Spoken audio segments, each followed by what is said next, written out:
I just sang the song in church that you're all I want, you're all I ever need, but I need a lot of other stuff. Renegade Atlas, charting God's plan for your life.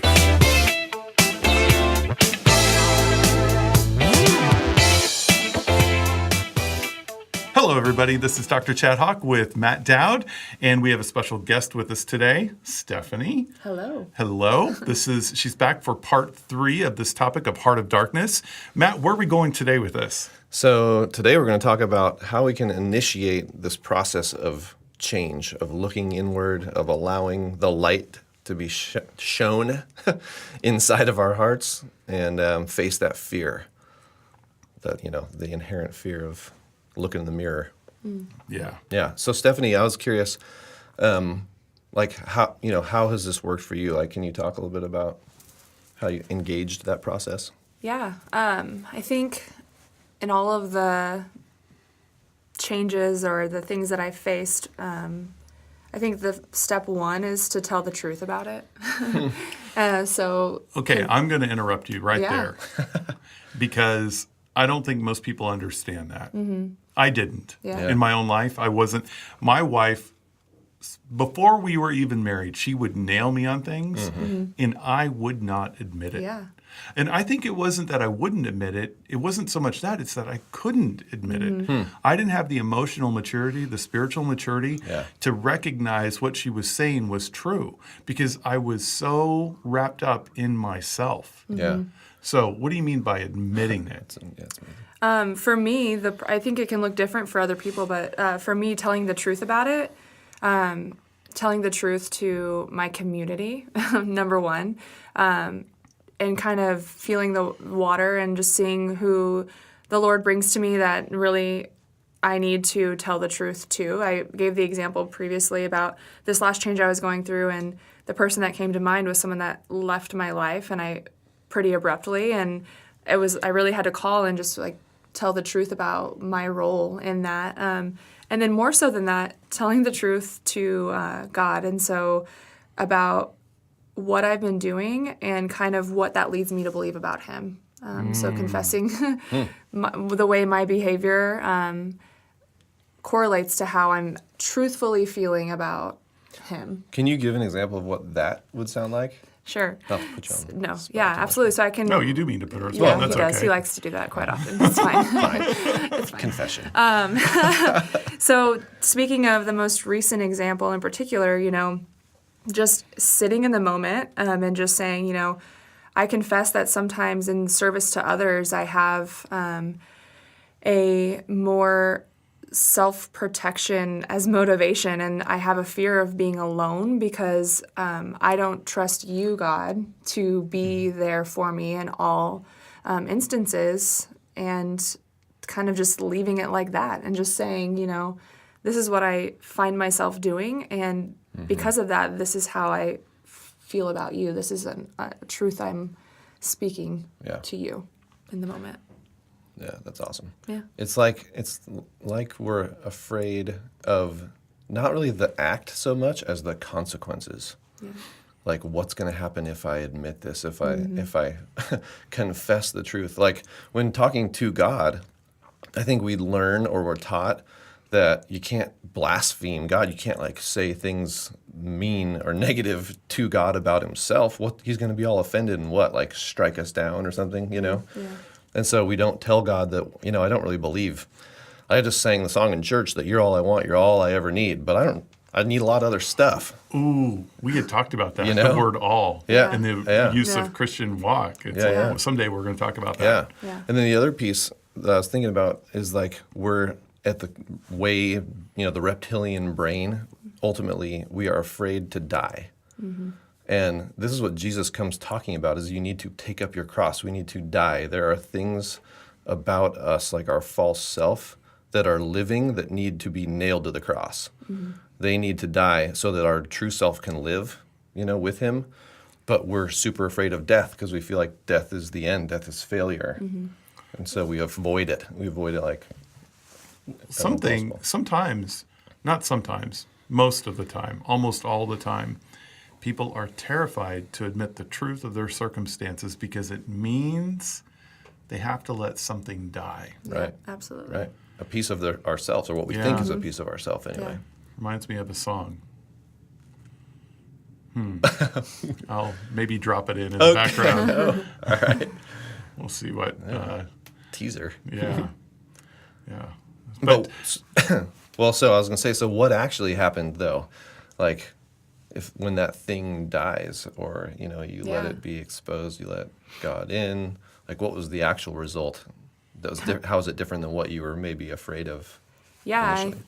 I think in this example and other examples, I've kind of been on this journey of speaking truth for myself to others around me. And I think that's the one thing that has been the most life-giving to me, is that the things I worry about and the outcomes that I perceive are going to happen, those never in one instance matched up with reality. And so, essentially I'm just afraid that my fear is that if I confess this is how I'm feeling, and I really be observant to the way that I serve others, and really, look inward about what is my true motivation, that others around me are just gonna flee, and like see that too, and see me as a selfish person where, how I want to be viewed is always giving life to those around me. And so I think using the example of the one person that I really am on that rebuilding path, the exact opposite happened. When I took down that wall and I said, hey, these are the things that I can see now that, the Lord's given to me to really work through, and this is how it probably affected you. And, that came from my fear of not wanting you to leave me, not wanting you to go out of my life. Essentially, a wall that had been built for several months came tumbling down. And it was just a matter of me not wondering and not just thinking, oh, what could it have been? What could it have been? And sitting there and twiddling my thumbs about it, but really digging in and saying, this is what it was. This is how it affected you. And for that, just even the act of really repenting to others around you too, right? So it's opened that door back up where that door was closed. And so thinking people are going to flee, really the exact opposite happened. But we have to be honest on this for everybody listening. You could go to somebody, admit the truth, Yeah. and they do flee. Absolutely. And that's okay. Yep. Yep. Absolutely. Yeah. Because it's no different than the tension that was already there. Well, Exactly. it's already like in terms of relationship, Exactly. it's already pretty strained. It's kind of like it didn't exist the way it did anyway. And I think to speak to that, I mean, more so that's an outward effect, but an inward effect for me is just, I've been struggling with this for a few months, and Matt knows, just like this high and low and like this person always being on my mind. And it was like when that happened, it's been more of a freedom from that. And so I don't have that internal where I'm always questioning and getting really emotional. It's like that has been cut. And there's like this freedom from that where it's no longer affecting me in the way that it did before. That's what I like to refer to as somebody living rent-free in your mind. It's yeah. They're living rent-free. Yeah. And they have no business being there. It's time for eviction notice. Right. Yeah. It's amazing because Steph and I have been going through a very similar journey with a person in our lives, and it's the same thing. It was the same thing for me. It was like this person was always on my mind. I couldn't just and I had to about the same time like we were having this conversation. It was working for both of us because I began to realize that I had made this person's opinion of me the most important thing to me. Oh, So wow. like this person's opinion, even though they weren't talking to me,